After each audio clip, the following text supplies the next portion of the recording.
नमस्ते श्रोताओं, आप सुन रहे हैं बुक सुनो, एक ऐसा मंच जहां किताबें सिर्फ पढ़ी नहीं जाती बल्कि जिया जाता है।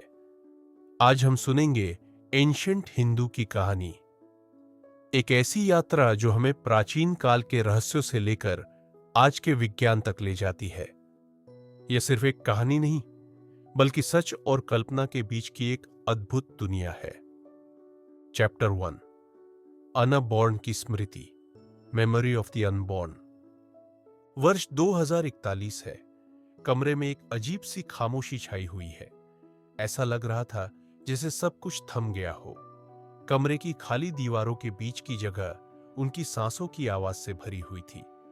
इससे पहले कि श्रीमती बत्रा पृथ्वी से पूछ पाती कि उन्हें क्या परेशान कर रहा है, वह घूमे और मजबूत आवाज में बोले। उन्होंने कहा कि वह एक सामान्य जीवन जीना चाहते थे और हर औसत व्यक्ति की तरह चुपचाप मरना चाहते थे। उन्हें 2020 में लगभग एक संतोषजनक मौत मिल ही गई थी। तब चीजें अच्छी थीं और वह कामना करते हैं कि वह शांति से मर गए होते, लेकिन सब कुछ बदल गया। श्रीमती बत्रा ने गहरी सांस ली और खुद को संभालने की कोशिश की। पृथ्वी चुपचाप खड़े रहे, उन्हें समय दिया। एक लंबे विराम के बाद उन्होंने कहा कि वह तब या अब इस सब का हिस्सा नहीं बनना चाहती थी।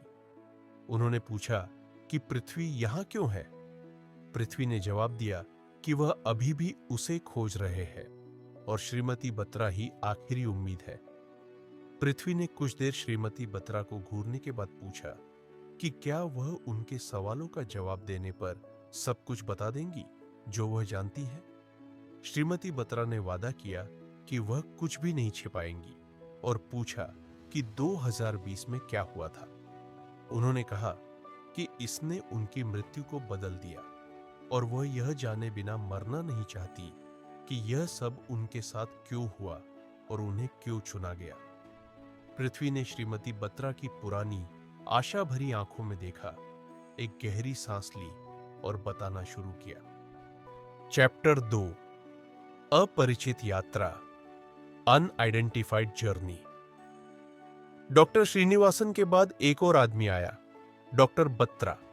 उन्होंने डॉक्टर बत्रा को वीरभद्र से मिलवाया और इसके विपरीत उन्होंने हाथ मिलाए।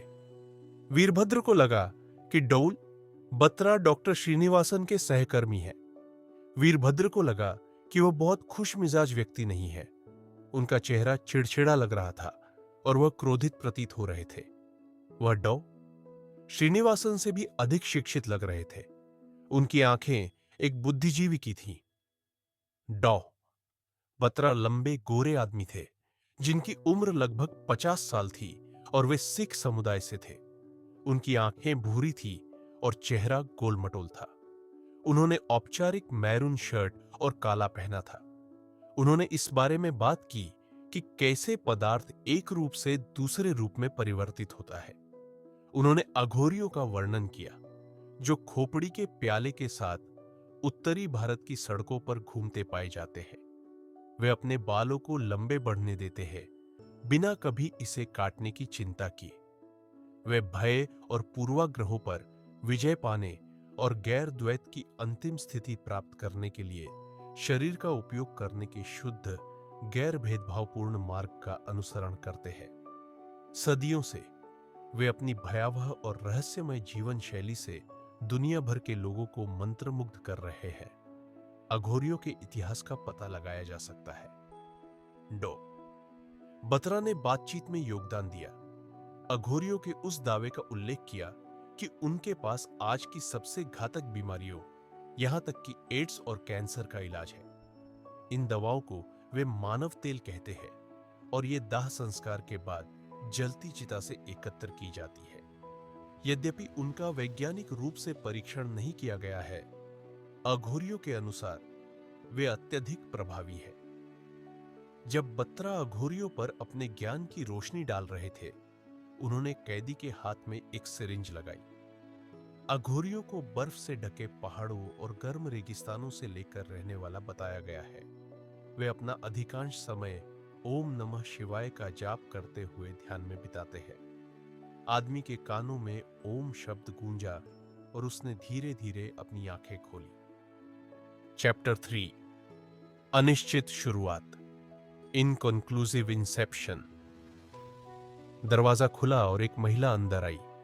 उन्होंने खुद को टीम से डॉ शाहिस्ता के रूप में मिलवाया। वह एक प्रमुख मनोचिकित्सक थी जिन्हें सम्मोहन के क्षेत्र में उनके महत्वपूर्ण काम के लिए सम्मानित और सराहा गया था, और उन्हें उनके शोध के लिए धन प्राप्त हुआ था। उन्हें आवश्यकता अनुसार सरकार द्वारा नियुक्त किया गया था। ओम शास्त्री की नाक पर पीछे से कपास दबाई गई। कपास की गंध मतली पैदा करने वाली थी। वह खामोशी के कुएं में गिर रहे थे। कोई विचार नहीं, कोई भावना नहीं, सारी आवाजें खामोश। आदमी को एहसास नहीं हुआ कि उसे सम्मोहित किया जा रहा है। डॉ शाइस्ता ने कैदी से पूछा, आप कौन हैं? उसने एक समाधि की स्थिति में जवाब दिया, ओम शास्त्री। डॉ शाइस्ता ने पुष्टि की, हम जानते हैं श्री शास्त्री। उन्होंने जारी रखा, हमें वह बताओ जो हम नहीं जानते। ओम शास्त्री ने बुदबुदाया, आप कुछ नहीं जानते। शाइस्ता ने कहा, हां श्री शास्त्री, हम चीजें नहीं जानते, इसीलिए आप यहां हैं। लेकिन एक चीज जो हम निश्चित रूप से जानते हैं वह यह है कि यह आपका असली नाम नहीं है। उन्होंने दोहराया, आपका असली नाम क्या है? ओम शास्त्री ने कमजोर आवाज में कहा, मुझे याद नहीं है। डॉ शाहिस्ता ने सोचा कि यह सम्मोहित व्यक्ति से एक असामान्य जवाब है। एक कुर्सी पर बैठे, हाथ में एक पौराणिक किताब लिए, अभिलाष ने कहा, झूठा। डॉ बत्रा ने मुकाबला किया, वह झूठ नहीं बोल सकता। उसे नार्को एनालिसिस ड्रग्स का इंजेक्शन लगाया गया है। डॉ बत्रा स्पष्ट रूप से निराश थे।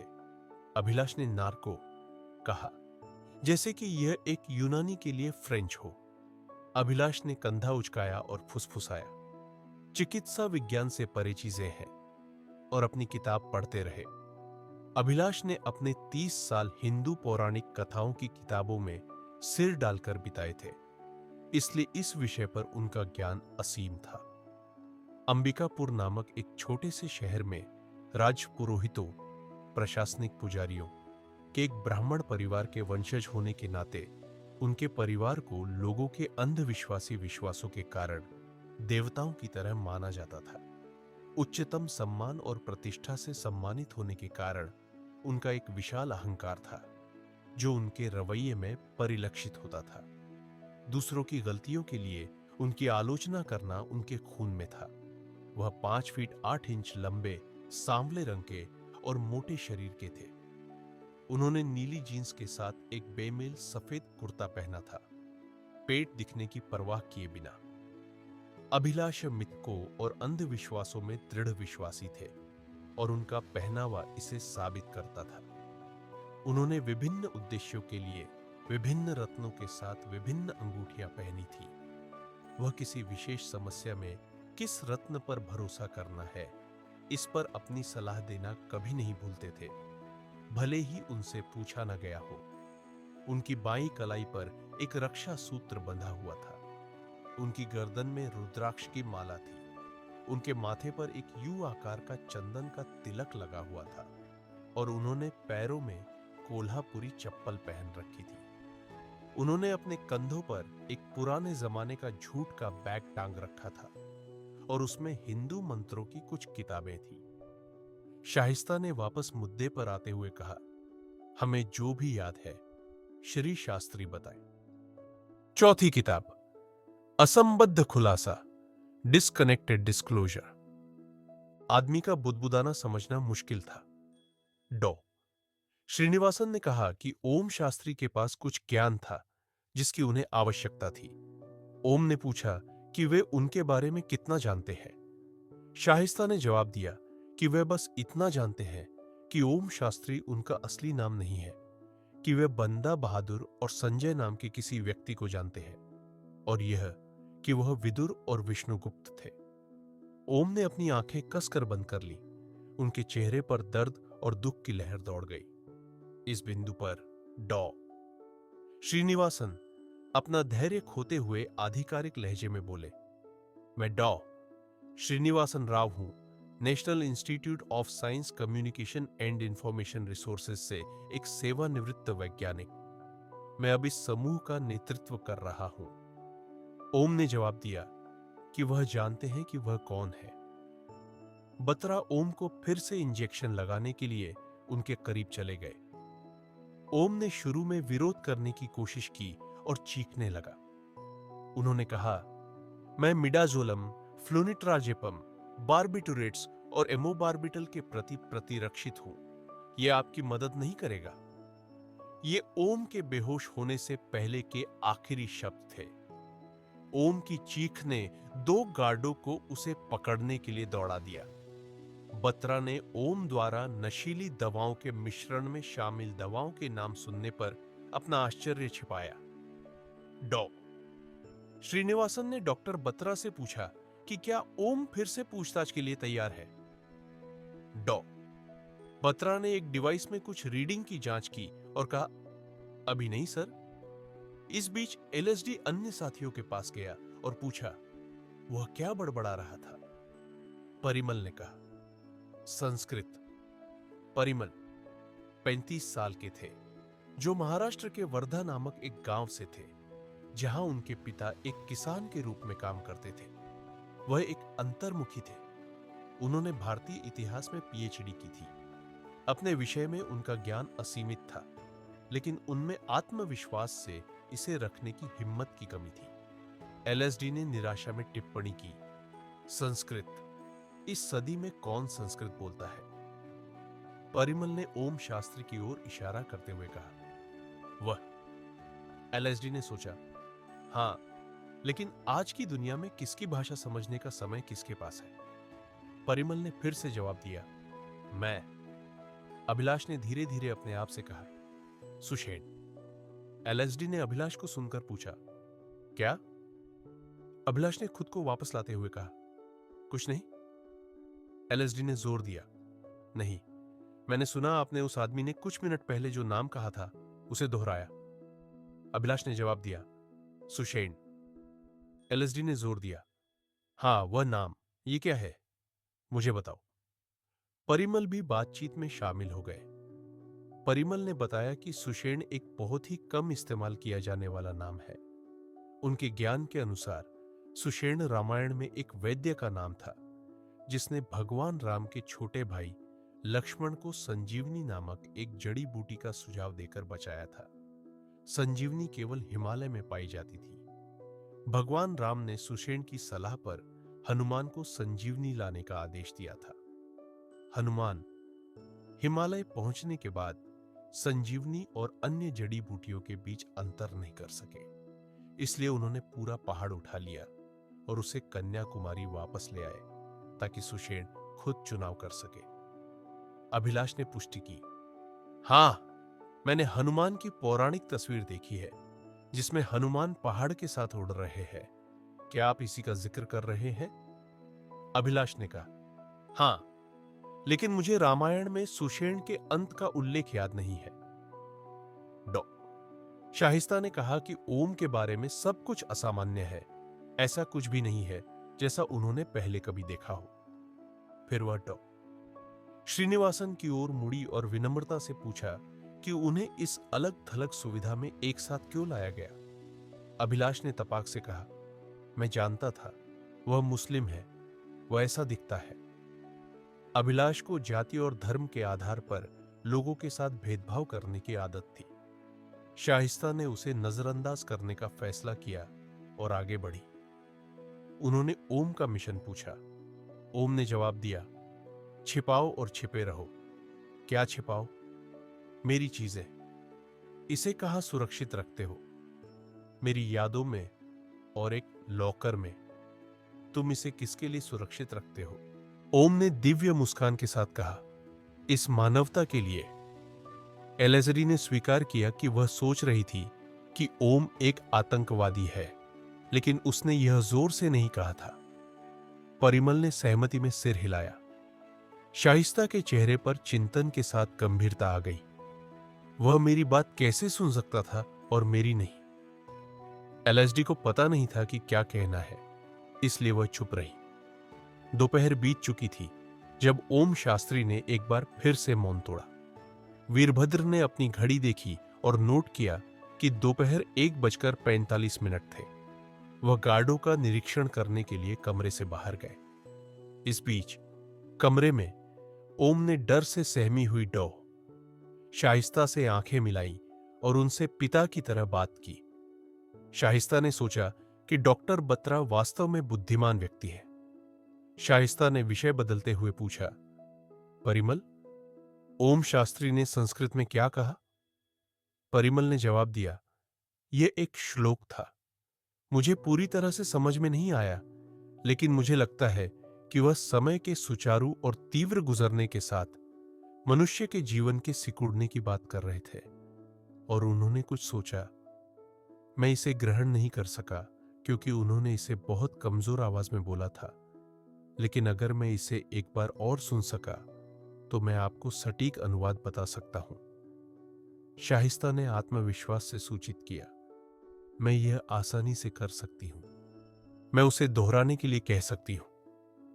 एलएसडी ने सुझाव दिया, हमें इसे भविष्य के लिए सब कुछ रिकॉर्ड करना चाहिए, है ना? परिमल के आंखों में आश्चर्य स्पष्ट था। क्या हम इसे रिकॉर्ड नहीं कर रहे हैं? उस पल डॉक्टर बत्रा शामिल हो गए और अपना सिर हथेलियों में रखकर बैठ गए। शाइस्ता ने जवाब दिया, नहीं। परिमल आश्चर्यचकित था। क्यों नहीं?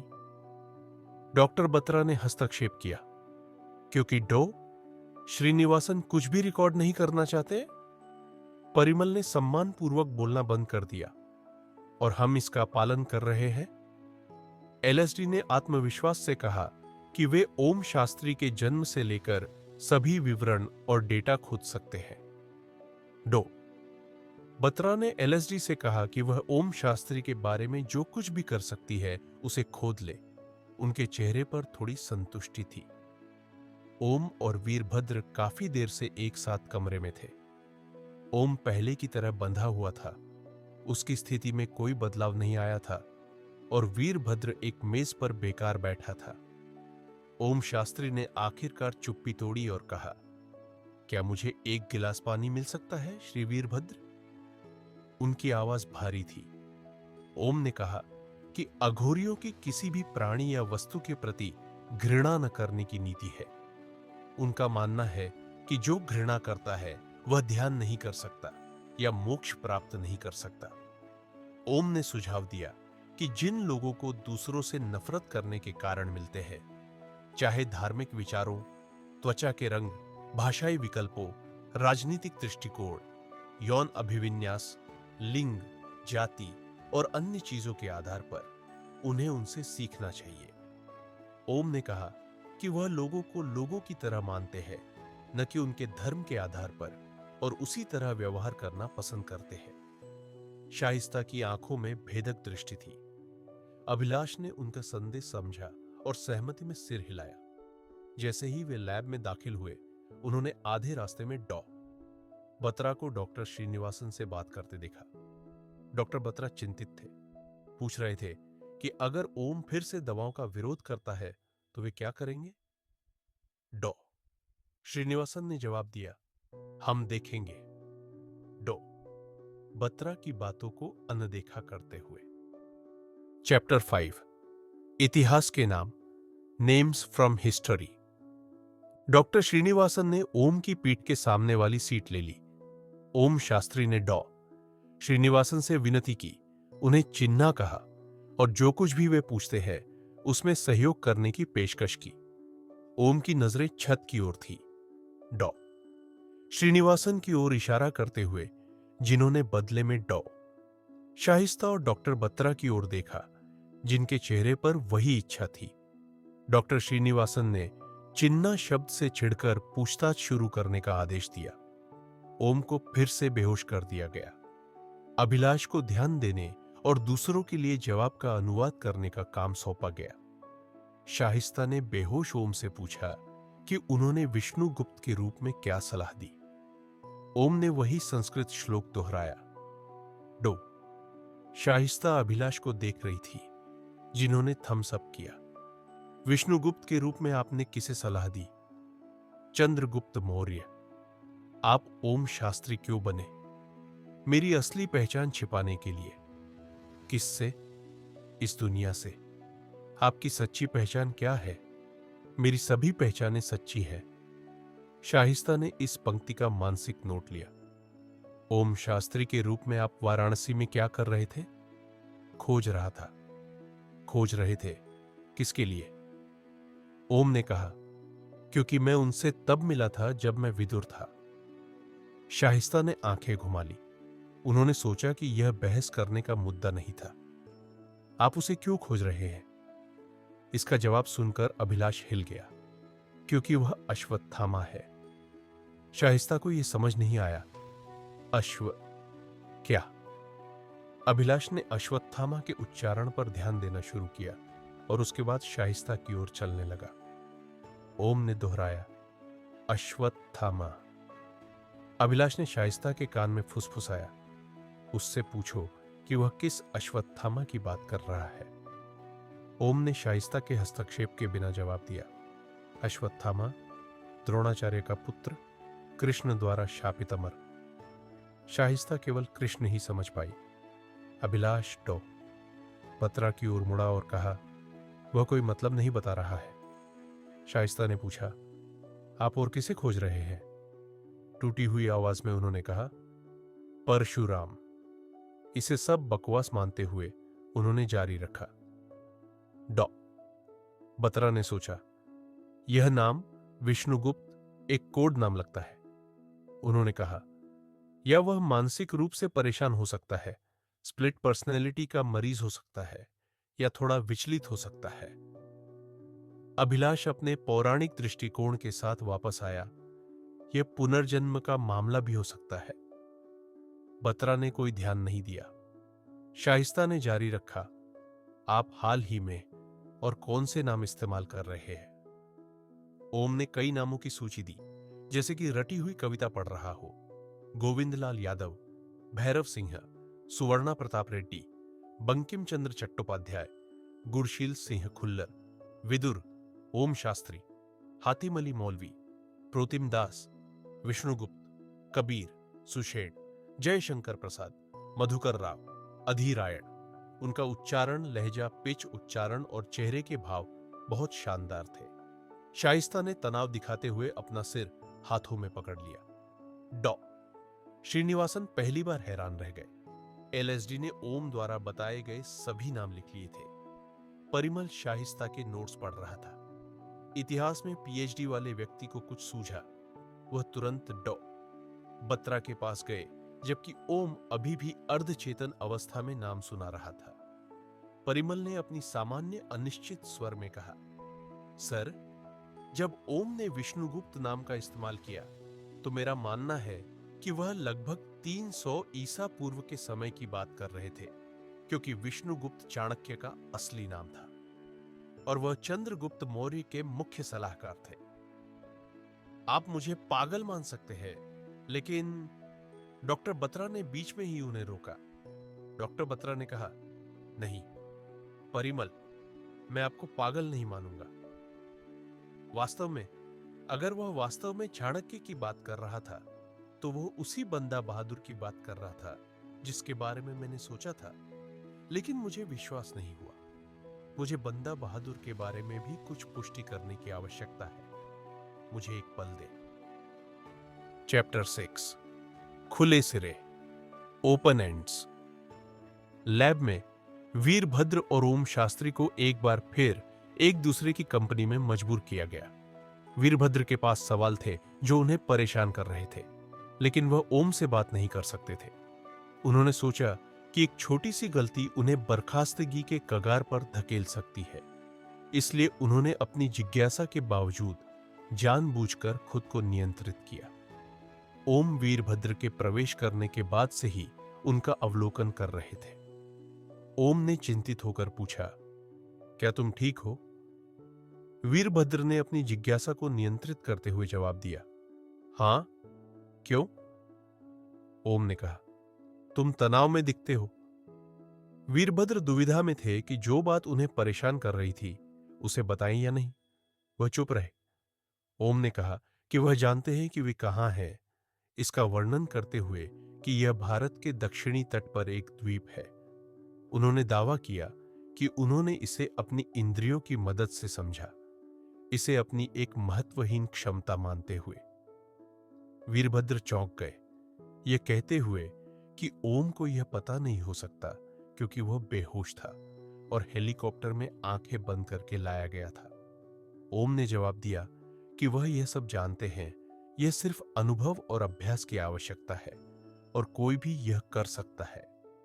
वीरभद्र ने पूछा, कैसे? कुछ भी समझ पाने में असमर्थ, ओम ने समझाया कि यह कई प्रकार की कॉफी के स्वाद में अंतर करने जैसा है, या उनकी गंध से कमरे में कौन है यह जानना।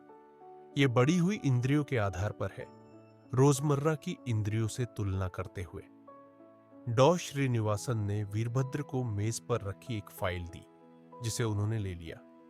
यह पाठ के प्रवाह के आधार पर कालानुक्रमिक क्रम से बाहर प्रतीत होता है।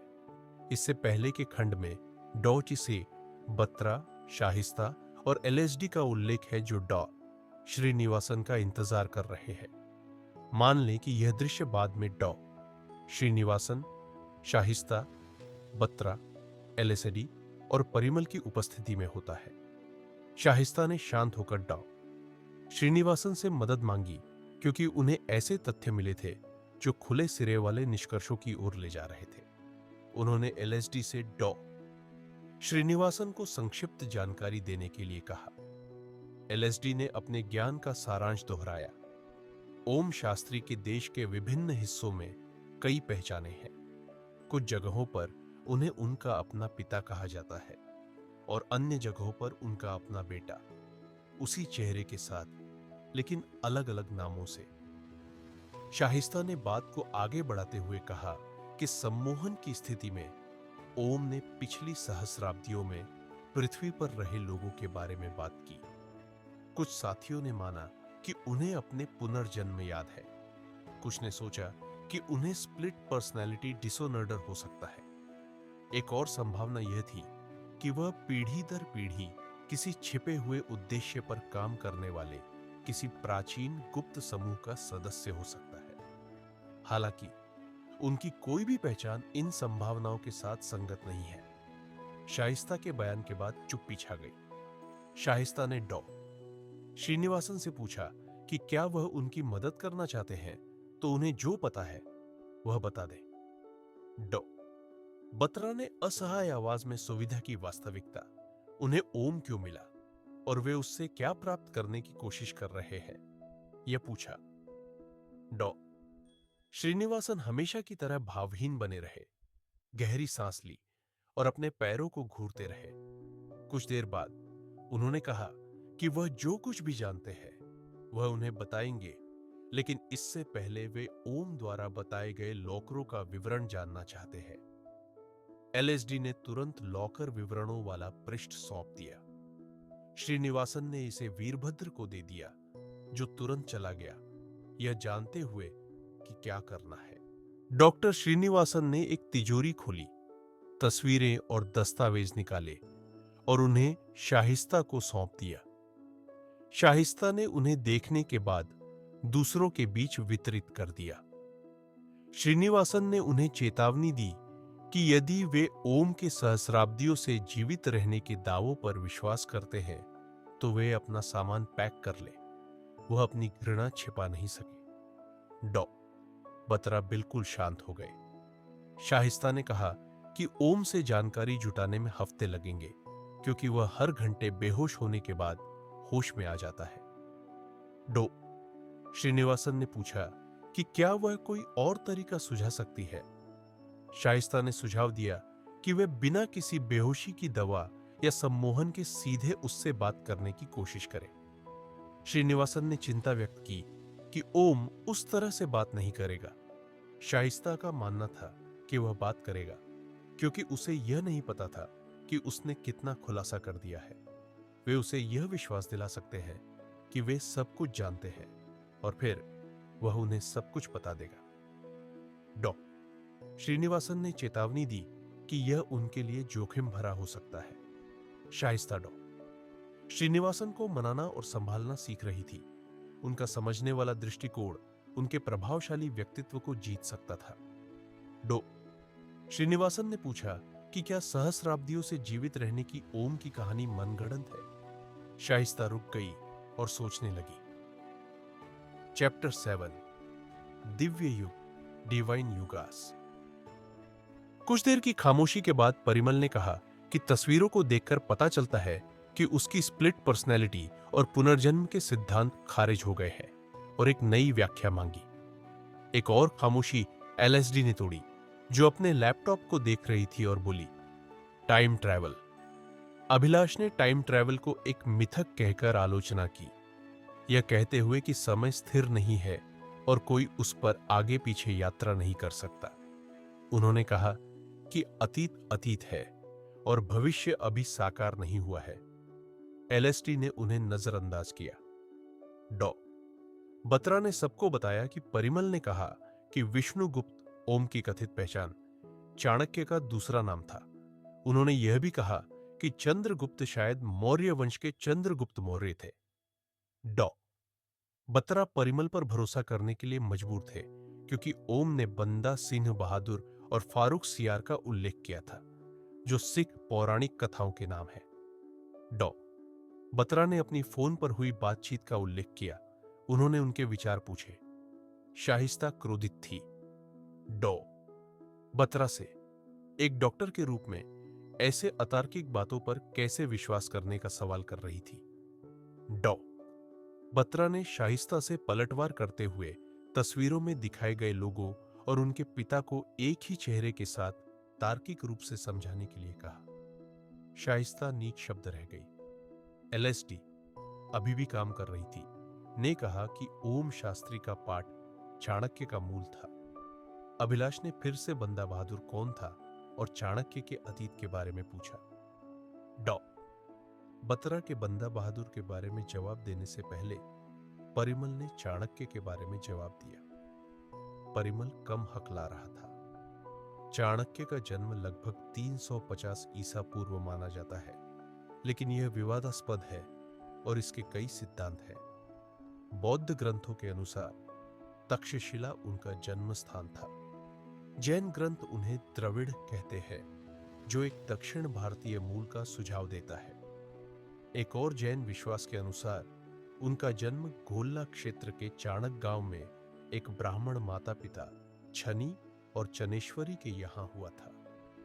कुछ स्रोतों में उनके पिता का नाम चाणक बताया गया है और कहा गया है कि चाणक्य का नाम उनके पिता के नाम से लिया गया है। कुछ स्रोतों के अनुसार चाणक्य उत्तरी भारत के एक ब्राह्मण, वेदों के विद्वान और विष्णु के भक्त थे। जैन वृत्तांतों के अनुसार वे वृद्धावस्था में चंद्रगुप्त मौर्य की तरह जैन बन गए। परिमल ने कहा कि चाणक्य एक भारतीय शिक्षक, दार्शनिक, अर्थशास्त्री, न्यायविद और शाही सलाहकार थे। उन्हें पारंपरिक रूप से कौटिल्य या विष्णुगुप्त के रूप में पहचाना जाता है, जिन्होंने प्राचीन भारतीय राजनीतिक ग्रंथ अर्थशास्त्र की रचना की थी। इस प्रकार उन्हें भारत में राजनीति विज्ञान और अर्थशास्त्र के क्षेत्र में अग्रणी माना जाता है और उनके कार्य को क्लासिकल अर्थशास्त्र का एक महत्वपूर्ण पूर्ववर्ती माना जाता है। उनके कार्य गुप्त साम्राज्य के अंत के पास खो गए थे और 1915 तक फिर से नहीं खोजे गए। सबने परिमल के चाणक्य के बारे में सुनाए गए वर्णन को ध्यान से सुना। एलएसडी ने अपने लैपटॉप से और जानकारी पढ़ी। मूल रूप से तक्षशिला के प्राचीन विश्वविद्यालय में एक शिक्षक चाणक्य ने पहले मौर्य सम्राट चंद्रगुप्त को सत्ता में आने में मदद की। मौर्य साम्राज्य की स्थापना में उनकी महत्वपूर्ण भूमिका के लिए उन्हें व्यापक रूप से श्रेय दिया जाता है। चाणक्य ने दोनों सम्राटों चंद्रगुप्त और उनके बेटे बिंदुसार के मुख्य सलाहकार के रूप में कार्य किया। परिमल ने कुछ और जानकारी जोड़ी। एक कथा के अनुसार चाणक्य जंगल में चले गए और खुद को भूखा रखकर मर गए। हेमचंद्र द्वारा उल्लिखित एक और कथा के अनुसार चाणक्य की मृत्यु बिंदुसार के मंत्रियों में से एक सुबंधु द्वारा की गई साजिश के कारण हुई। सुबंधु, जिसे चाणक्य पसंद नहीं थे, ने बिंदुसार से कहा कि चाणक्य उनकी मां की हत्या के लिए जिम्मेदार थे। बिंदुसार ने नर्सों से पूछा, जिन्होंने कहानी की पुष्टि की। बिंदुसार भयभीत और क्रोधित थे। स्रोत यहां कट जाता है। अभिलाष ने हस्तक्षेप किया, पूछा कि क्या चाणक्य की मृत्यु अभी भी अस्पष्ट है। एलएसडी ने जारी रखा, यह कहते हुए कि चाणक्य को भारत में एक महान विद्वान और दूरदर्शी माना जाता है। कई भारतीय राष्ट्रवादी उन्हें पूरे उपमहाद्वीप में एक संयुक्त भारत की कल्पना करने वाले पहले लोगों में से एक के रूप में देखते हैं। भारत के पूर्व राष्ट्रीय सुरक्षा सलाहकार शिव शंकर मेनन ने अर्थशास्त्र के स्पष्ट और सटीक नियमों की प्रशंसा की, जो आज भी लागू होते हैं। अभिलाष ने फिर से बंदा बहादुर के बारे में पूछा। सबने डॉक्टर बत्रा की ओर देखा। डॉक्टर बत्रा ने बंदा बहादुर की कहानी सुनाना शुरू किया। मुगल सम्राट फर्रुखसियार द्वारा उनकी यातना और मृत्यु का वर्णन किया। उनके शरीर को टुकड़ों में काटने से पहले गर्म चिमटों से उनके मांस को फाड़ा गया था। एलएसडी ने ध्यान दिया कि चाणक्य 350 ईसा पूर्व और बंदा बहादुर 1675 के जीवन काल के बीच एक बड़ा समय अंतराल था। एलएसडी ने कहा कि ओम शास्त्री ने दोनों के सलाहकार होने का दावा किया। लगभग 2000 साल का अंतर बनाए रखा। शाहिस्ता ने इसे बकवास कहा। अभिलाष ने हस्तक्षेप करते हुए सुझाव दिया कि ओम विभिन्न युगों की बात कर रहा था और संजय गवलगण का पुत्र और विदुर हस्तिनापुर का मंत्री का उल्लेख किया। अभिलाष ने समझाया कि हिंदू पौराणिक कथाएं समय को 4 युगों में विभाजित करती है: सत्ययुग, त्रेतायुग, द्वापर युग और कलयुग। शाहिस्ता ने प्रत्येक युग की अनुमानित अवधि पूछी। अभिलाष ने पेन और कागज उठाया। श्रीमद् भागवतम के अनुसार सत्ययुग 1,07,28,000 वर्ष, त्रेतायुग 1,29,600 वर्ष, द्वापर युग 864,000 वर्ष और कलयुग 4,32,000 वर्ष का होता है। चारों युगों की कुल अवधि 4,03,20,000 वर्ष है। यह चक्र दोहराता है, एक अंतहीन ब्रह्मांडीय पाश। शाहिस्ता ने युगों के बीच के अंतर का सारांश पूछा। सत्य युग में लड़ाई 2 लोकों के बीच थी, देवलोक और असुरलोक। असुरलोक बुराई और एक अलग दुनिया थी। त्रेता युग में लड़ाई राम और रावण के बीच थी। दोनों बुराई और देवता एक ही दुनिया में अलग अलग देशों से शासन करते थे। द्वापर युग में लड़ाई पांडवों और कौरवों के बीच थी, जो एक ही परिवार के भाई थे। अभिलाष ने कहा कि कलयुग में लड़ाई स्वयं के भीतर होती है। अभिलाष ने हनुमान चालीसा की एक पंक्ति का उल्लेख किया। युग सहस्त्र योजन पर भानु, लील्यो ताहि मधुर फल जानू। उन्होंने गणना समझाई। एक युग 12,000 वर्ष, एक सहस्त्र 1,000 और एक योजन 8 मील है। युग एक सहस्त्र x योजन पर भानु सूर्य तक की दूरी के बराबर है। गणना 12,000 x 1,000 x 8 मील पर भानु सूर्य तक की दूरी के बराबर है। 8 मील बराबर 9,60,00,000 मील। किमी में बदलने पर 1 मील बराबर 1.63 किलोमीटर। ये 9,60,00,000 x 1.63 किलोमीटर लगभग 153 मिलियन किलोमीटर है। अभिलाष ने कहा कि यह गणना सूर्य तक की दूरी पौराणिक कथाओं से आई है, जो आधिकारिक आंकड़े के करीब है। उन्होंने वेदों के ब्रह्मांड, ग्रहों आदि के विस्तृत विवरण का भी उल्लेख किया, जो प्राचीन विशाल ज्ञान को दर्शाता है। 14वीं सदी ईस्वी में वैदिक विद्वान सायना ने प्रकाश की गति की खोज की। उनका कथन इस प्रकार अनुवादित होता है: गहरे सम्मान के साथ मैं सूर्य को नमन करता हूं, जो आधे निमेषा में 2,202 योजन यात्रा करता है। अभिलाष ने गणना की। एक योजन लगभग 9 मील है। एक निमेषा 16/75 सेकंड का है। गति चक्र 2,02,02 योजन। 9 मील प्रति योजन 16/75 सेकंड 2 2,02,02 9 गुणा 75/8 मील प्रति सेकंड बराबर 1,85,794 मील प्रति सेकंड। ये 1,86,282.397 मील प्रति सेकंड के वास्तविक मान के उल्लेखनीय रूप से करीब है। उन्होंने ऋग्वेद 5.405 का हवाला दिया, जिसमें सूर्य ग्रहण का वर्णन है। अभिलाष ने विमानों का उल्लेख किया जो पौराणिक कथाओं में वर्णित प्राचीन विमान हैं, राइट ब्रदर्स से पहले के। पुष्पक विमान का उल्लेख रामायण में है। द्रोण पर्व विमानों का वर्णन गोलाकार, पारे द्वारा उत्पन्न शक्तिशाली हवाओं पर तेज गति से चलने वाले के रूप में करता है। महर्षि भारद्वाज का वैमानिक शास्त्र विमानों के निर्माण, उड़ान भरने, यात्रा करने, उतरने और पायलटों के प्रशिक्षण का वर्णन करता है। अभिलाष ने शाहिस्ता से पूछा कि क्या वह सुश्रुत संहिता के बारे में जानती है। शाहिस्ता ने हां में सिर हिलाया। एलएसडी ने टाइप किया और जवाब दिया कि वह भी इसे जानती है। यह सर्जरी पर एक पुरानी उत्कृष्ट टीका है, सबसे प्राचीन चिकित्सा विश्वकोश, जो सुश्रुत नामक एक प्राचीन भारतीय सर्जन द्वारा लिखी गई है। सुश्रुत को सर्जरी का संस्थापक पिता कहा जाता है। वह दक्षिण भारत के एक चिकित्सक थे जिन्होंने वाराणसी में अभ्यास किया था। 4वीं-5वीं शताब्दी के बोवर पांडुलिपि में उनका शुरुआती उल्लेख मिलता है, जहां उन्हें हिमालय में रहने वाले 10 ऋषियों में से एक के रूप में सूचीबद्ध किया गया है। ग्रंथ सुझाव देते हैं कि उन्होंने वाराणसी में चिकित्सा के देवता धन्वंतरि से सर्जरी सीखी थी। अभिलाष ने एलएसडी के समर्थन से आत्मविश्वास महसूस किया। डॉ बत्रा ने ध्यान से सुना। शाहिस्ता को संदेह था, लेकिन एलएसडी को यह बहस पसंद आई। चैप्टर 8, रहस्यमय संदूक, क्रिप्टिक चेस्ट।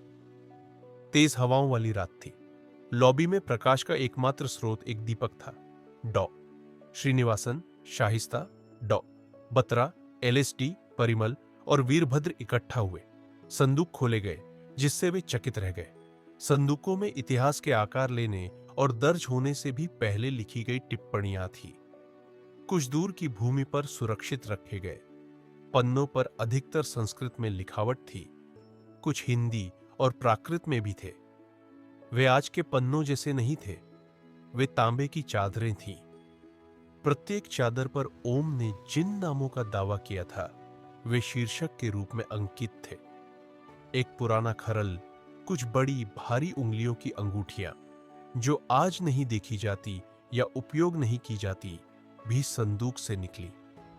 पुराने और दुर्लभ सिक्के विभिन्न शासकों द्वारा व्यापार के लिए उपयोग किए जाते थे, और देवनागरी लिपि और यहां तक कि उर्दू में भी लिखे गए अधिक ग्रंथ सामने आए। वीरभद्र ने व्यक्तिगत रूप से लॉकर से एक नक्शा, धातु के टुकड़े, पारे की एक बोतल और एक किताब सुरक्षित की थी। किताब पत्तियों और खून के धब्बे वाले सफेद कपड़े में लपेटी हुई थी। उसका धातु का कवर था और उस पर कुछ खुदा हुआ था। डॉ बत्रा ने किताब अपने हाथों में ली और पन्ने पलटे। उनकी आंखें चौड़ी हो गईं और आरेखों को देखकर उनका आश्चर्य स्पष्ट था। वह पन्नों को फंबल करते रहे, जैसे कुछ ढूंढ रहे हों। वह घूमे और डॉ श्रीनिवासन की ओर देखा, जिन्होंने संकेत के तौर पर हाथ आगे बढ़ाए।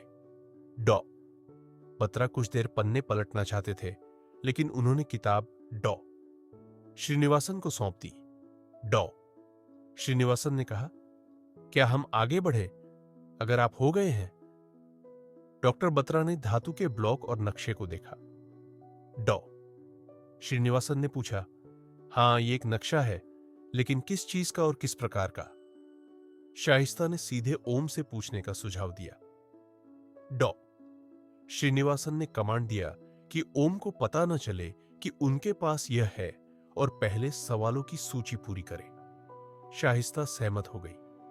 डॉ बत्रा ने चिंता व्यक्त की कि वर्तमान विज्ञान यह दावा करने से बहुत दूर है कि वह मनुष्य के साथ भी ऐसा कर सकता है, और उनकी चिंता ओम के दावे के विपरीत है।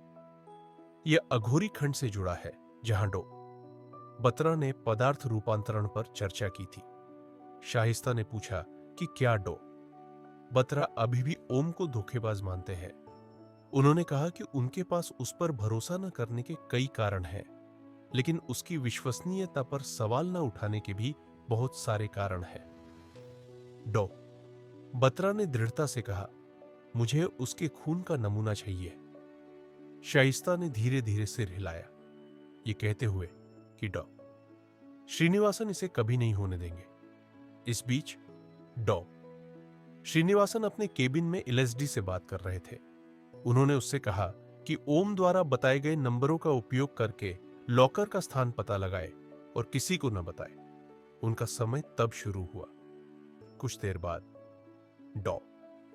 श्रीनिवासन पूछताछ कक्ष में फिर से दाखिल हुए। चैप्टर 9, बीते कल का आज, यस्टर ईयर्स नाउ। अगला सत्र अब शुरू होना था। जैसे ही सब बैठ गए, शाहिस्ता ने फिर से पूछताछ शुरू की, ये पूछते हुए कि ओम ने इन वर्षों में सुषेण के अलावा और कौन सी भूमिकाएं निभाई है। स्क्रीन पर स्थानों, चेहरों और विभिन्न घटनाओं की तेजी से श्रृंखला चमकने लगी, जिसमें अलग अलग पारंपरिक पोशाकें और सदियां दिखाई दे रही थीं।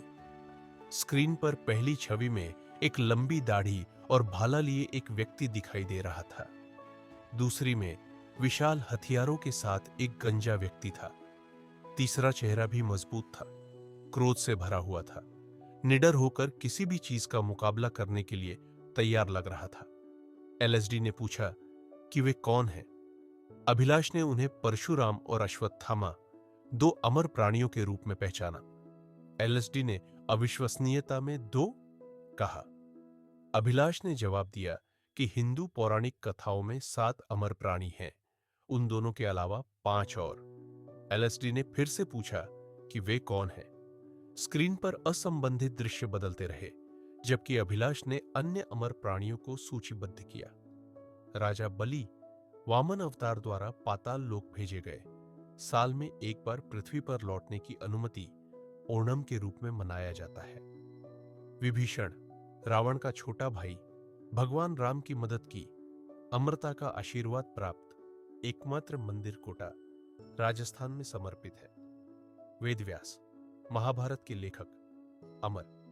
कृपाचार्य, कौरवों और पांडवों के गुरु। भगवान हनुमान, कलयुग में भक्तों की रक्षा करने वाले अमर। शाहिस्ता के अलावा सभी चकित थे, जो रोगियों में उच्च स्तर के संकट की आदि थी। ओम थका हुआ लग रहा था। उसकी आंखें खाली थी जब उसने बात की। अभिलाष शाहिस्ता की ओर झुके और उनसे विष्णुगुप्त के बारे में और पूछने को कहा। शाहिस्ता को डॉ. श्रीनिवासन से मौन सहमति मिली। शाहिस्ता ने उल्लेख किया कि ओम ने सरकारी रिकॉर्ड में कई नाम बताए, लेकिन विष्णुगुप्त का उल्लेख नहीं किया। स्क्रीन पर एक धुंधली छवि स्पष्ट हुई, जिसमें ओम गंजा था और ब्राह्मणों की छोटी, माथे पर विष्णु का यू चिन्ह, सफेद गमछा और धोती पहने हुए था। ओम ने शुरू किया, कहा कि वह चंद्रगुप्त मौर्य के मुख्य सलाहकार और मित्र थे। उन्होंने उन्हें व्यक्तिगत, राजनीतिक और युद्ध मामलों में सलाह दी। उन्हें चाणक्य के नाम से भी जाना जाता था। जैसे ही ओम ने यह कहा, स्क्रीन पर छवि स्पष्ट हो गई, जिसमें चाणक्य दिखाई दे रहे थे। परिमल ओम के बोलते समय समय के अंतराल की गणना कर रहा था। उन्होंने एक कागज पर गणनाएं लिखी। कागज में कहा गया था, सुषेण 7292 ईसा पूर्व, चाणक्य 321 ईसा पूर्व, समय अंतराल 6097 वर्ष। चाणक्य 321 ईसा पूर्व से वर्तमान दिन 2017 तक, समय अंतराल 651 वर्ष। 2338 वर्ष। सुषेण 792 ईसा पूर्व से वर्तमान दिन 2017 तक, कुल समय अंतराल 909 वर्ष। बत्रा ने सोचने के बाद इसे असंभव और अविश्वसनीय कहा। उन्होंने कागज डॉ. श्रीनिवासन को दे दिया। डॉक्टर श्रीनिवासन ने करीब से देखा, इसे समझा और आह भरी। उन्होंने शाहिस्ता से पूछताछ जारी रखने और उनका इंतजार न करने को कहा। इस बीच एलएसडी अपने गैजेट और प्राचीन कोड का उपयोग करके नक्शे को डीकोड कर रही थी। उसने नक्शे को स्थित और कनेक्ट किया, संभवतः मिले प्रतीकों धातु के टुकड़ों का उपयोग करके। स्रोत में एक मॉनिटर का उल्लेख है जिसमें लाल बिंदुओं लोगों के साथ 3D दृश्य दिखाया गया है। आदमी अंदर आने वाले और बाहर जाने वाले लोगों पर नजर रख सकता था। यह बाद के अध्याय में नकाबपोश पुरुषों से जुड़ा हुआ प्रतीत होता है। डॉ श्रीनिवासन कागज के साथ भ्रमित और विचलित होकर चले। उन्होंने अपना आईडी फ्लैश करने के बाद एक सुरक्षित क्षेत्र में प्रवेश किया। वह एक और गार्ड वाले दरवाजे के सामने खड़े हुए, संभवतः बूढ़े आदमी का कक्ष। ओम ने उल्लेख किया कि विदुर गांधारी के श्राप के बारे में जानते थे। अभिलाष ने विस्मय व्यक्त किया और विनम्रतापूर्वक ओम से पूछा कि क्या वह वास्तव में भगवान कृष्ण से मिले थे और क्या कृष्ण द्वापर युग में उनके घर ठहरे थे। शाहिस्ता ने जारी रखा, ओम से पूछा कि वह कब से जीवित है और उन्हें जो कुछ भी याद है और उन्होंने सहा है वह सब बताने को कहा। ओम ने एक गहरी सांस ली, अपनी असहायता महसूस की। जानते थे कि वह फंस गए हैं और इसके बारे में ज्यादा कुछ नहीं कर सकते, इसलिए उन्होंने शुरू किया। चैप्टर 10, पुराने को समझना, आउटडेटेड डिसाइफर्ड। इस बीच डॉक्टर श्रीनिवासन एक जानबूझकर छिपे हुए कमरे में प्रवेश कर चुके थे जिसकी दीवारें कांच की थीं। उन्होंने ओम के लॉकर से मिली किताब बूढ़े आदमी को सौंप दी। बूढ़ा आदमी उत्साहित हुआ लेकिन फिर क्रोधित हो गया। उसने कांपती आवाज में किताब का दूसरा आधा हिस्सा मांगा। डॉ श्रीनिवासन भ्रमित थे, सोच रहे थे कि किताब पूरी थी, हालांकि एक ऐसी भाषा में जिसे सुविधा के किसी भी सदस्य के लिए समझना मुश्किल था, और इसमें अजीब चित्र, नक्शे और पौधे थे जो आसानी से समझ में नहीं आ रहे थे। इससे पहले कि वह यह सब बूढ़े आदमी को बता पाते, वह क्रोध में चिल्लाया, लगभग चीखते हुए, मैंने कहा, इस किताब का दूसरा आधा हिस्सा कहां है? डॉक्टर श्रीनिवासन ने हड़बड़ी में जवाब दिया, सर, मुझे नहीं पता सर। यह एकमात्र किताब है जो हमें लॉकरों से मिली। वह भयभीत था। बूढ़े आदमी ने धीरे धीरे अपनी उंगलियां मोड़ ली और डॉ श्रीनिवासन को अपने पास आने का इशारा किया। डॉ श्रीनिवासन ने आज्ञा का पालन किया और आदमी की पुरानी कुर्सी के पास फर्श पर घुटने टेक दिए। बूढ़े आदमी ने श्रीनिवासन के बाल पकड़ लिए, गुस्से से उसकी आंखों में देखा और कहा, इसे देखो, इसे पढ़ो, तुम अनपढ़। इस किताब में हर वैकल्पिक पन्ना गायब है। उसने किताब डॉ श्रीनिवासन के चेहरे पर ठेल दी। यहां सभी सम संख्या वाले पन्ने बरकरार है और सभी विषम संख्या वाले पन्ने दूसरी किताब में है। ये एक चाल है ताकि किताबें एक दूसरे के बिना बेकार हो। अब दूसरी किताब कहां है? डॉक्टर श्रीनिवासन को कोई पन्ने संख्या नहीं दिखी, लेकिन उन्होंने जल्दी से आत्मसमर्पण कर दिया। यह सब हमें मिला है सर। डॉ बत्रा ने इसे देखते ही समझ लिया। बूढ़े आदमी ने घृणा से जवाब दिया। वह डीएनए और जीन निकालने के चित्र देखकर बातें समझ गया। वह बातें समझ सकता है, लेकिन इस लानत किताब से कुछ भी निष्कर्ष नहीं निकाल सकता, भले ही वह भाषा को पढ़ने और समझने में सफल हो जाए, क्योंकि यह पूरी नहीं है। आपको लॉकरों से और क्या मिला? डॉक्टर श्रीनिवासन ने सूखी आवाज में कहा, सर, हमें जो कुछ भी मिला उसे आपके व्यक्तिगत प्रयोगशाला में भेजा गया था, सिवाय एक नक्शे के जो मैंने एलएसडी को डिक्रिप्ट करने के लिए दिया था। नक्शे का उल्लेख सुनते ही बूढ़े आदमी की आंखें चमक उठी। उन्होंने कहा कि वह नक्शा दूसरी किताब की कुंजी है। उन्होंने असभ्यता से पूछा कि एलएसडी को इसे डिकोड करने में कितना समय लगेगा। मुझे नहीं पता सर। फिर उससे पूछो और तुरंत मुझे बताओ। निश्चित रूप से सर। डॉ श्रीनिवासन अपमानित और भयभीत होकर जल्दी से कमरे से बाहर निकल गए। दूर जंगल में एक और व्यक्ति, जिसका चेहरा भी उसी तरह। ओम ने अपना कथन जारी रखा। अभिलाष ने हस्तक्षेप किया और कहा, तो इसीलिए तुमने कहा था कि जब हमने तुमसे तुम्हारे असली नाम के बारे में पूछा था तो तुम्हें नहीं पता था। अभिलाष को ओम को टोकने के लिए शाइस्ता और डॉ बत्रा की घूरने का सामना करना पड़ा। अभिलाष ने उनकी नजरों को पढ़ा और तुरंत समझ गया कि उसे चुप रहना होगा। ओम ने जारी रखा और स्क्रीन भी उनके पीछे चली। जैसे ही बूढ़ा आरशी कमरे में प्रवेश किया, दूसरों ने उनके पैर छुए और उनके सामने आदर से झुके। आदरणीय ऋषि मेरे बगल में बैठ गए और अपना हाथ मेरे सिर पर रखा। मैंने पूछा, मुझे कुछ भी याद क्यों नहीं है? विनम्र ऋषि ने कहा कि ओम गंभीर रूप से घायल थे और उनकी मदद के बिना निश्चित रूप से मर जाएंगे। उन्होंने ओम को आराम करने के लिए कहा। जब काशीराज कुटिया से निकलने के लिए दरवाजे तक चले तो ओम ने पूछा, बताओ, मैं कौन हूं? मेरा असली नाम क्या है? काशीराज ने वापस मुड़कर कहा कि अतीत में उनका कोई नाम नहीं था। वर्तमान में उन्हें मृत्युंजय नाम से जाना जाएगा और भविष्य में उनके कई नाम होंगे। काशीराज फिर कुटिया से निकले और पुकारा, सुश्रुत। ओम से सुश्रुत का नाम सुनकर सबने आश्चर्य से एक दूसरे की ओर देखा। सुश्रुत के बारे में कही गई हर बात, दशार्षि, धन्वंतरी, हिमालय, औषधि ज्ञान, अब समझ में आ रही थी। 3 ऋषियों में से एक सुश्रुत थे। वह खड़े हुए, जी गुरुदेव कहा और कुटिया से निकल गए। कुछ देर बाद सुश्रुत अपने हाथों में एक फ्लास्क लेकर लौटे। वह आए और उसे ओम मृत्युंजय को दे दिया। घोल में पुदीने जैसी गंध थी और वह हरे रंग का था। ओम इतना भूखा था कि कुछ भी खाने से खुद को रोक नहीं सका, तो उसने उसे एक ही घूंट में पी लिया। सुश्रुत उसे दया भरी आंखों और चेहरे पर मुस्कान के साथ देख रहे थे।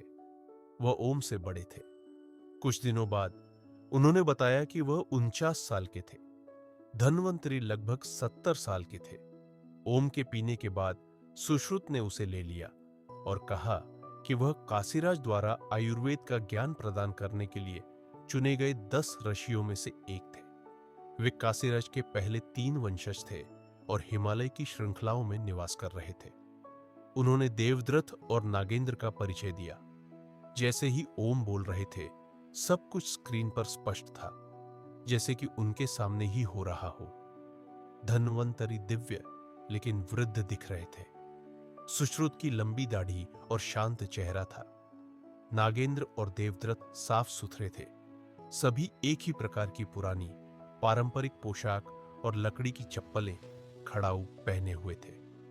जब सुश्रुत ओम से बात कर रहे थे, देवद्रथ केले के पत्तों का एक गट्ठा लेकर अंदर आए और उन्हें सुश्रुत को दे दिया। ओम ने एक शब्द भी नहीं बोला और बस उनकी बातचीत सुनी। देवद्रथ ने मृत्युंजय से कहा कि सर्जरी करने और निशान हटाने के लिए उन्हें उनके निशानों का माप इन पत्तों पर लेना होगा। उन्होंने माप लिया और आयुर्वेदिक उपचार तैयार किए। पाठ सुश्रुत के कार्य पर कूदता है। गुरु धन्वंतरी की शिक्षाओं को संकलित करना, अपने अनुभव से इसमें और जोड़ना और किताबों की एक श्रृंखला बनाना, जिसे आज की दुनिया में के रूप में जाना जाता है। डॉक्टर बत्रा ने ओम के पीछे से सुश्रुत संहिता कहा। ओम ने कोई ध्यान नहीं दिया और आगे बढ़े। सुश्रुत संहिता सुश्रुत द्वारा सर्जरी पर एक महत्वपूर्ण शास्त्रीय संस्कृत ग्रंथ है और आयुर्वेद के 3 मौलिक ग्रंथों में से एक है। इसे 2 भागों, पूर्व तंत्र और उत्तर तंत्र में विभाजित किया गया है, जिसमें 184 अध्याय है। इसमें 1100 रोगों, 66 खनिज संसाधनों से तैयारियां और 57 पशु स्रोतों से तैयारियां शामिल है। शाहिस्ता ने एलएसडी से फुसफुसाकर पूछा कि सुश्रुत कौन था, जिसमें परिमल और अभिलाष का उल्लेख था। डॉ बत्रा ने जवाब दिया कि सुश्रुत वाराणसी में सक्रिय दक्षिण भारत के एक चिकित्सक थे। वह गंगा नदी में तैरते हुए मृत शरीरों का उपयोग अभ्यास करने के लिए करते थे।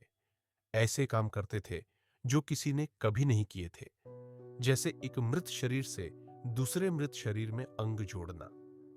बोवर पांडुलिपि में उनका शुरुआती उल्लेख मिलता है, जहां उन्हें हिमालय में रहने वाले 10 ऋषियों में से एक के रूप में सूचीबद्ध किया गया है। सुश्रुत संहिता का बाद में अरबी और फिर अंग्रेजी में अनुवाद किया गया। जिसके आधार पर आधुनिक प्लास्टिक सर्जरी का विकास हुआ। बत्रा ने कहा कि यह कहना कोई अतिशयोक्ति नहीं होगी कि सुश्रुत दुनिया के पहले प्लास्टिक सर्जन थे। चैप्टर 11, मृत संजीवनी, मृत संजीवानी। सुश्रुत संहिता को संकलित करने में 1 वर्ष से अधिक का समय लगा। सुश्रुत ने प्रतिदिन बिना किसी असफलता के घंटों तक श्रुत लिख दिया और नागेंद्र ने यह सब सुबह जल्दी शुरू करके लिखा। ओम ने सुश्रुत से अपने अतीत और असली नाम के बारे में पूछा। सुश्रुत ने कूटनीतिक ढंग से जवाब दिया। कहा कि ओम काशीराज का पुत्र था, जिसे जीवन उपहार के रूप में वापस मिला था और उनका छोटा भाई था। उन्होंने ओम को आराम करने के लिए कहा क्योंकि अगला दिन बड़ा था। ओम ने जोर देकर पूछा, मृत संजीवनी क्या है? सुश्रुत ने नागेंद्र की ओर क्रोधित नजर डाली, फिर आह भरी और कहा कि इसी तरह उन्होंने मृत्युंजय को बचाया था। मृत्युंजय को अब जीवित रहने के लिए पोषण या पानी की आवश्यकता नहीं होगी। उनके विपरीत उनकी उम्र नहीं बढ़ेगी। सुश्रुत ने किताब मृत संजीवनी को सही हाथों में, जो लोग यह भेद कर सकते हैं कि किसे मानवता की सेवा करते हुए हमेशा रहना चाहिए और किसे मिटा देना चाहिए, एक वरदान और गलत हाथों में एक अभिशाप, विश्वासघाती हथियार बताया। इसकी सुरक्षा श्री काशीराज कर रहे थे। सुश्रुत ने यह इसलिए खुलासा किया क्योंकि उनके छिपने का कारण हल हो गया था। मृत संजीवनी को पूरा करना प्राप्त हो गया था। गुरुदेव काशीराज जल्द ही उन्हें सामान पैक करने का निर्देश देंगे। काशीराज ने 7 आर्षियों को देवद्रथ और नागेंद्र द्वारा तैयार किए गए भोज के लिए बिठाया। उन्होंने देवद्रथ और नागेंद्र को भोजन परोसने का आदेश दिया। उन्होंने सुश्रुत और ओम को अपने कुटिया में उनका अनुसरण करने का इशारा किया। काशीराज ने सुश्रुत को अपना सबसे आज्ञाकारी और पसंदीदा पुत्र कहा। उन्होंने कहा कि दूसरों के लिए काम पूरा हो गया था, लेकिन सुश्रुत के लिए यह अभी शुरू हुआ था। सुश्रुत ने कहा कि उनका स्थान काशीराज के चरणों में है और उनके निर्देशों का पालन करना उनका सम्मान होगा। काशीराज ने कहा कि उन्होंने सुश्रुत को यहां रहकर उनकी सेवा करने का प्रशिक्षण नहीं दिया था। उनका असली उद्देश्य बाहर जाकर लोगों को बचाना और सेवा करना था। चिकित्सा के क्षेत्र में उनका नाम सुनहरे अक्षरों में लिखा जाएगा। काशीराज ने और जिम्मेदारियां सौंपी। मृत्युंजय और मृत संजीवनी को ले जाना। मृत्युंजय को दुनिया के तौर तरीके सीखने चाहिए और सुश्रुत उन्हें यह सिखाने के लिए सबसे उपयुक्त थे। लौटने से पहले पूरे साल मृत्युंजय को अपने पास रखे और उसकी अपने बेटे की तरह देखभाल करें। सुश्रुत की आंखें आंसुओं से भर गईं। उन्होंने अपनी भावनाओं को नियंत्रित किया और जवाब दिया कि वह भी यही चाहते थे, लेकिन पूछ नहीं सकते थे। उन्होंने उस दिन से ओम की पूरी जिम्मेदारी ली। काशीराज चिंतित थे कि मृत संजीवनी यहां सुरक्षित नहीं रहेगी और बुरी ताकतें इसके लिए आएंगी। सुश्रुत ने कहा कि किताब एक खजाना थी, काशीराज के शोध और अभ्यास का परिणाम थी और उनकी नहीं थी। काशीराज ने शांति से कहा कि मृत्युंजय भी उनका नहीं था, लेकिन सुश्रुत दोनों ईश्वरीय उपहारों का रक्षक था। किसी भी अमर से अधिक उसके हाथों में सुरक्षित था। ओम खड़े होकर सुन रहा था। सुश्रुत ने हार मान ली। पूछा कि इसके साथ क्या करना है। काशीराज ने उसे किताब को सुरक्षित रखने की शपथ लेने का निर्देश दिया, जब तक कि वह इसे वापस न सौंप दे, और कहा कि मृत्युंजय मदद करेगा। सुश्रुत ने किताब को अपनी जान से भी अधिक सुरक्षित रखने का वादा किया। ओम ने देखा कि कैसे काशीराज ने मृत संजीवनी सुश्रुत को सौंप दी और सुना कि वह कह रहा है कि वे जा सकते हैं और बाकी भाइयों के साथ भोज का आनंद ले सकते हैं। सुश्रुत ने विनम्रता पूर्वक जाने से पहले एक अनुरोध किया।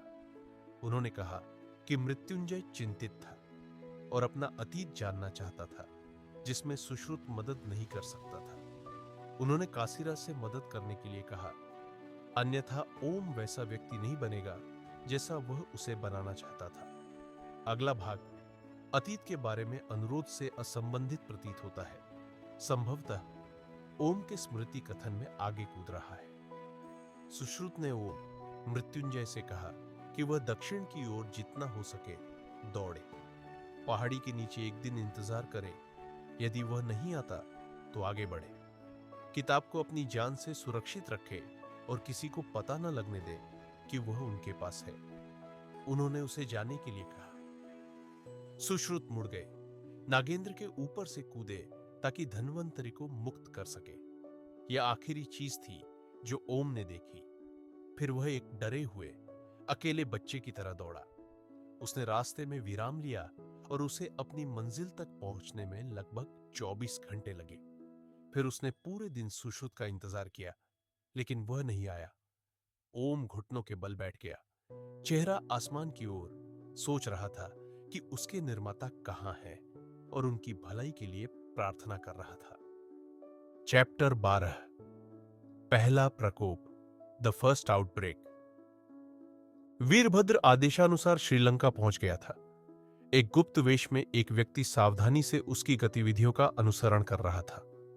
वीरभद्र को इच्छित स्थान तक ले जाने और आवश्यकता पड़ने पर कुछ हथियार की व्यवस्था करने के लिए एक श्रीलंकाई गाइड को उच्च भुगतान किया गया था। यात्रा कुल 12 पुरुषों और एक अनुसरण करने वाले व्यक्ति के साथ शुरू हुई। श्रीनिवासन बूढ़े आदमी के पास वापस आ गए थे। बूढ़े आदमी ने पूछा कि क्या उसे किताब मिली? डॉ श्रीनिवासन ने नहीं कहा। बूढ़े आदमी ने पूछा कि वह वहां क्या कर रहा है? डॉ श्रीनिवासन चुपचाप खड़े रहे, इसे असभ्य महसूस कर रहे थे। पूछताछ कक्ष में ओम ने अपनी कहानी जारी रखी। वह विचारों में खो गया था, शोक मना रहा था। तभी वह कुछ छायाओं से घिर गया। वह अपने पैरों पर खड़ा हो गया और महसूस किया कि पुरुष छिपे हुए थे जब वह वहां पहुंचा था, और अब वे उसके पास आ रहे थे। वह जानता था कि छायाएं उसका इंतजार नहीं कर रही थी। जंगल में आदमी ने अपने साथी से फुसफुसाकर पूछा, इंतजार करते हुए, क्या उन्हें मिल गया? उसके साथी ने वही जवाब दिया जो ओम शास्त्री ने शाइस्ता को बताया था, और वीरभद्र ने डॉ श्रीनिवासन को रिपोर्ट किया था, किताब। वीरभद्र के हाथों में मृत संजीवनी का दूसरा आधा हिस्सा था। डॉ श्रीनिवासन ने नक्शे से किताब के बारे में जानकर बूढ़े आदमी की ओर देखा।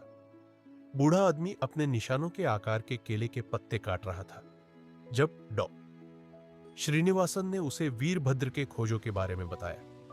डॉ श्रीनिवासन ने किताब बुदबुदाया। बूढ़ा आदमी विचलित हो गया, पागलपन भरे उत्साह से देखा और किताब के लिए चिल्लाया। उसने किताब को जल्दी से लाने की मांगे दोहराई, कुछ भी नहीं रोकने के लिए कहा। वह पागल आदमी की तरह बुदबुदाने लगा।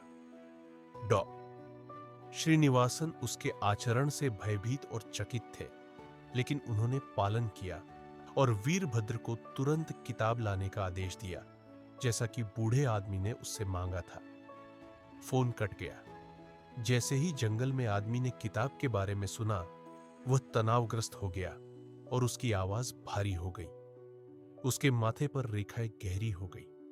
उसने अपना हाथ कसकर मुट्ठी में बंद कर लिया, गहरी सांस ली, जैसे किसी चीज के लिए खुद को तैयार कर रहा हो, और फोन पर भारी आवाज में कहा, किताब अपने कब्जे में लेने के लिए जो कुछ भी लगे वह करो। अगर जरूरत पड़े तो किसी को भी मारने में संकोच न करो। जल्दी वापस आओ, हमारे पास समय कम है। डॉ श्रीनिवासन का फोन फिर से बजा। कॉलर आईडी से पता चला कि वह वीरभद्र था। डॉ श्रीनिवासन ने जवाब दिया, हां वीर। सर, मेरे पास किताब है। मैं अब सुविधा में प्रवेश कर रहा हूं। कोई हमारा द्वीप तक पीछा कर रहा था। आप कहां हैं सर? उन्होंने जल्दी के कारण लगभग हांफते हुए कहा। वीरभद्र की आवाज इतनी तेज थी कि ओम ने उसके कहे हर शब्द को सुना। चैप्टर 13, वर्गीकृत परिवर्तन, क्लासिफाइड ट्रांसफॉर्मेशन। जंगल में आदमी ने अधीरता से अपनी घड़ी देखी और जान गया कि बर्बाद करने के लिए और समय नहीं है। योजना को जल्द ही अंजाम देना था। मुझे उसे आखिरी बार फोन करना चाहिए, उसने सोचा। अपनी जेब से सेलफोन निकालते हुए। ओम जीवित रहने का वर्णन कर रहा था। वह अकेले भटकता रहा, भूखा रहा, कमजोर हो गया, चोटों का सामना किया जो ठीक हो गई, पुरानी बीमारियों, आपदाओं और अत्यधिक जलवायु परिस्थितियों का सामना किया, लेकिन मरा नहीं। वह तब तक जीवित रहा जब तक कि उसे घुमंतुओं ने स्वीकार नहीं कर लिया। ओम ने किताब से गुजरने का वर्णन किया, कहा कि जीवन हमेशा के लिए होगा। यह सुझाव देता है कि किताब अमृता या कालहीनता से संबंधित है। डॉ श्रीनिवासन का फोन बजा। वह वीरभद्र था। वीरभद्र ने कहा कि उसके पास किताब है और वह सुविधा में प्रवेश कर रहा है। उसने कहा कि कोई उनका द्वीप तक पीछा कर रहा था और पूछा कि डॉ श्रीनिवासन कहाँ थे। वीरभद्र की आवाज इतनी तेज थी कि ओम ने उसके कहे हर शब्द को सुना। डॉ श्रीनिवासन ने बूढ़े आदमी से संभवतः कैमरे की फीड के माध्यम से कहा कि उसने किताब ओम के गंदे हाथों में देखी, एक अक्षम्य गलती स्वीकार करते हुए। उसने कहा कि यदि वह अपने लक्ष्य में विफल रहता है तो उसे क्षमा करने का प्रयास करे। वह कैमरे की ओर मुड़ा और उसे तब तक मारा जब तक वह टुकड़ों में टूट गया। बूढ़े आदमी ने डॉ श्रीनिवासन को कैमरे को मारते हुए देखा और फिर स्क्रीन खाली हो गई। बूढ़ा आदमी मुस्कुराया। डॉ श्रीनिवासन ने ओम के हाथों को पकड़ा, उन्हें दबाया और जाने के लिए मुड़े।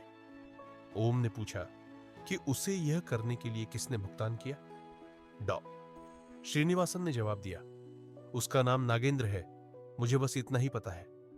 वह जल्दी में चला गया। ओम का चेहरा पीला पड़ गया। वह चकित था, जैसे उसकी अमृता की कहानी सुनने वाले अन्य लोग। जैसे ही डॉ श्रीनिवासन चले गए, परिमल बाहर निकलने की ओर चलने लगा। डॉ बत्रा ने उसे पुकारा। परिमल ने पीछे देखे बिना कहा, सिगरेट पीने जा रहा हूं। डॉ बत्रा और शाइस्ता आश्चर्यचकित थे, क्योंकि इस बार परिमल नहीं हकलाया था। एलएसडी अपने गैजेट में व्यस्त थी। अभिलाष बेहोश पड़ा था, शायद मर गया था। डॉ बत्रा ने उसकी नाड़ी जांची और पाया कि वह मर चुका है। शाहिस्ता घबरा गई और उसने ओम को खोलना तय किया। परिमल ने बूढ़े आदमी का चेहरा कंप्यूटर पर देखते ही अभिलाष को मार डाला था।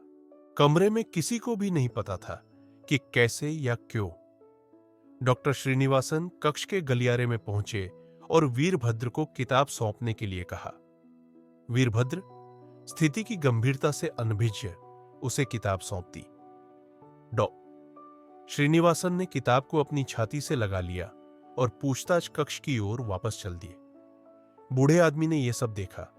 उसने एक ईयरपीस उठाया और एक बटन दबाया। उसने अपनी भारी आवाज में फुसफुसाया, लिज। वॉशरूम के अंदर एलएसडी ने इसी तरह के ईयरपीस से ध्यान से सुना और जवाब दिया, हां सर। वो एक नल पर खड़ी हुई और वॉशरूम के मचान में छिपी एक अनदेखी और दुर्गम बैग को खींचा। पाठ कहता है कि जो परिमल अंदर गया था और जो बाहर आया था, वे दो बिल्कुल अलग पुरुष थे। इसका तात्पर्य है कि जब परिमल सिगरेट पीने गया था तो एक परिवर्तन या प्रतिस्थापन हुआ था। जंगल में आदमी डूबते सूरज के साथ अपने लक्ष्य का पता लगाने में विफल रहा। सुविधा में डॉ श्रीनिवासन पूछताछ कक्ष में प्रवेश करते ही एलएसडी को देखकर जान गए कि सभी सदस्य उतने निर्दोष नहीं थे जितना उसने सोचा था।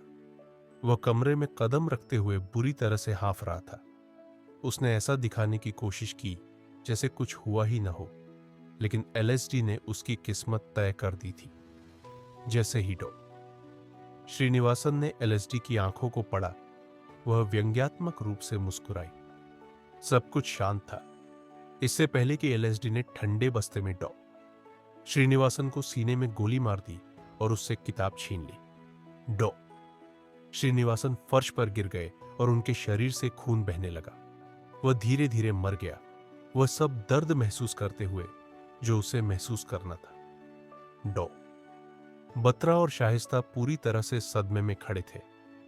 डॉ श्रीनिवासन को अपनी आखिरी सांस लेते हुए और एलएसडी को निर्दयता से उन्हें देखते हुए देख रहे थे।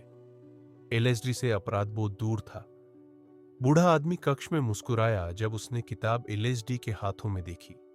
बत्रा और शाहिस्ता दोनों पर बंदूक तान दी, उन्हें हिलने डुलने की चेतावनी दी, यह कहते हुए कि उसे दोनों हाथों का एक साथ उपयोग करने की आदत है।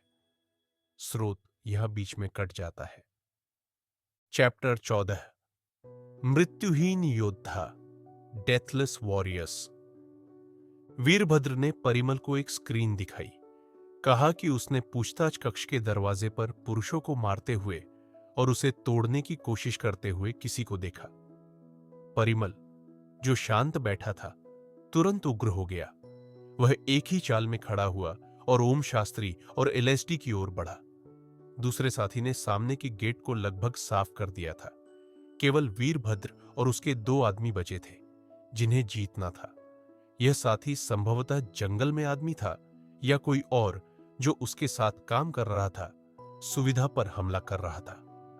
डॉ शाइस्ता ने कुछ हिम्मत दिखाई और ओम को फिर से खोलना शुरू कर दिया।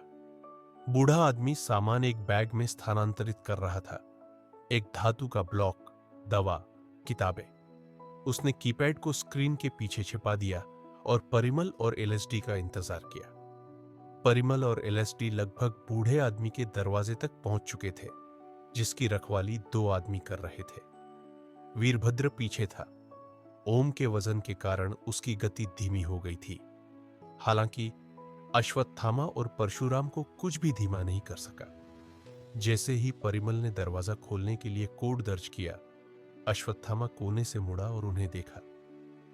ओम मृत्युंजय बंधा हुआ बैठा था, आते हुए लोगों से एक मजबूत संबंध महसूस कर रहा था। अश्वत्थामा पास आया और ओम से पूछा, मृत्युंजय, क्या तुम्हें मैं याद हूं? ओम ने जवाब दिया, अश्वत्थामा, तुम यहां हो। अश्वत्थामा ने खुलासा किया कि उन्होंने ओम को कभी नहीं पाया क्योंकि वे उसे नहीं चाहते थे। ओम ने पूछा कि उन्होंने उसे यहां कैसे पाया। अश्वत्थामा ने जवाब दिया कि उन्होंने उसके लॉकर से पुरुषों का पता लगाया जो रोज द्वीप पर एक बैंक में थे। ओम चकित रह गया। उसे सच्चाई का एहसास हुआ कि जब वह इस जगह पर हिरासत में था, तब लोग श्रीलंकाई गुफाओं में गए थे। परेशान होकर उसने पूछा, किताबें कहां हैं? अश्वत्थामा का चेहरा गंभीर हो गया। उसने कहा कि किताबें उनके पास है और गुरुजी उनके पीछे गए हैं। अश्वत्थामा ने निराश स्वर में बात की। परशुराम ने देखा कि अश्वत्थामा और ओम अनभिज्ञ थे, इसलिए वह रसोई की ओर वापस दौड़ा, संभवतः बूढ़े आदमी का कक्ष या एक प्रयोगशाला। वहां उसने अश्वत्थामा को ओम के शरीर से गोली निकालते हुए पाया। इसका मतलब है कि ओम को पहले गोली लगी थी, शायद सुविधा पर हमले के दौरान। एलएसडी, परिमल और बूढ़ा आदमी बिल्कुल भी इंतजार नहीं किया था। गुप्त रास्ता समुद्र तट की ओर खुलता था। तीनों रेत पर आसमान के नीचे बाहर आए। एक पनडुब्बी, परिमाल के अनुसार पहले यू बोट, उनका इंतजार कर रही थी। वे उसमें चढ़ गए और किताबें लेकर द्वीप छोड़ दिया। परशुराम अश्वत्थामा के साथ बस बाहर आए थे जब इमारत उड़ गई। सुविधा इतनी कलात्मक रूप से बनाई गई थी, कुछ मिनटों में कुछ भी नहीं बची। उनके दुश्मनों ने भी यह घटना देखी, हालांकि द्वीप के एक अलग कोने से। अश्वत्थामा ने पूछा, किताबें कहां हैं? परशुराम ने जवाब दिया, वे उनके पास है। और वे कहां हैं? वे द्वीप छोड़ चुके हैं, लेकिन उनके पास किताबें हैं। हमारी अगली चाल क्या होगी? हमारी अगली चाल ओम की रक्षा करना है। अब समय आ गया है कि वह अपने छिपे हुए अस्तित्व के बारे में जाने। अब उसे जानना होगा कि मृत्युंजय से पहले वह कौन था, क्योंकि अगली बार जब हम उनका सामना करेंगे तो वही हमारा बचाव करेगा। द्वीप के दूसरे कोने में छिपा हुआ, मौत से डरा हुआ डॉ बत्रा था, जिसके पास ओम के खून का नमूना था, जिसे परशुराम ने सोचा था कि केवल उनके पास है। गुरुजी, अब हम क्या करें? परशुराम ने आश्वासन दिया, हम बस इंतजार करते हैं। परशुराम चट्टान के किनारे पर दृढ़ता से खड़ा था, क्षितिज में डूबते सूरज की सुंदरता को आत्मसात कर रहा था। अश्वत्थामा ने ओम से पूछा, क्या तुम्हें कोई अंदाजा है कि वे कौन थे? ओम ने जवाब दिया, नागेंद्र। अश्वत्थामा ने विस्मय व्यक्त किया, यह कैसे संभव है? नागेंद्र तो बहुत पहले खो गया था। परशुराम ने समुद्र तट के पास चट्टान पर हाथ जोड़े खड़े होकर जवाब दिया, अभी भी डूबते सूरज को देख रहा था। बहुत पहले खो गया, मरा नहीं, बस खो गया। नागेंद्र ने अधीरता से किताब पढ़ना शुरू कर दिया। आंखें चमक रही थीं, जैसे किसी बच्चे की पसंदीदा मिठाई को देखकर होती है, जबकि परिमल यू बोट को द्वीप से दूर चला रहा था। एलएसडी कुछ नहीं देख रही थी। दूर आकाश में सूरज डूब रहा था, अपने साथ चमकीले नीले आकाश को ले जा रहा था, पीछे छोड़ रहा था अंधेरा। शाम तक परशुराम और अश्वत्थामा चट्टानों के ऊपर समुद्र के पास खड़े थे, एक और लहर के टकराने का इंतजार कर रहे थे, क्योंकि जो अभी गुजरी थी वह इसे तोड़ने में विफल रही थी। कहानी 2041 पर वापस कूद जाती है। श्रीमती बत्रा ने बात की जब पृथ्वी पानी पीने के लिए रुका। उन्होंने पूछा कि वह यह सब कैसे जानता है, वह कौन है और वह ओम शास्त्री को क्यों खोज रहा है। पृथ्वी ने अपनी प्यास बुझाई, फिर काल्मली जवाब दिया, उसकी आंखों में देखते हुए, क्योंकि वह मेरा पिता है। तो दोस्तों, यही थी एंशंट हिंदू की रहस्यमय और रोमांचकारी कहानी, जहां विज्ञान, इतिहास और धर्म एक साथ मिलते हैं। अगर आपको यह कहानी पसंद आई तो बुक सूनो को जरूर फॉलो करें और अगली कहानी में फिर मिलते हैं।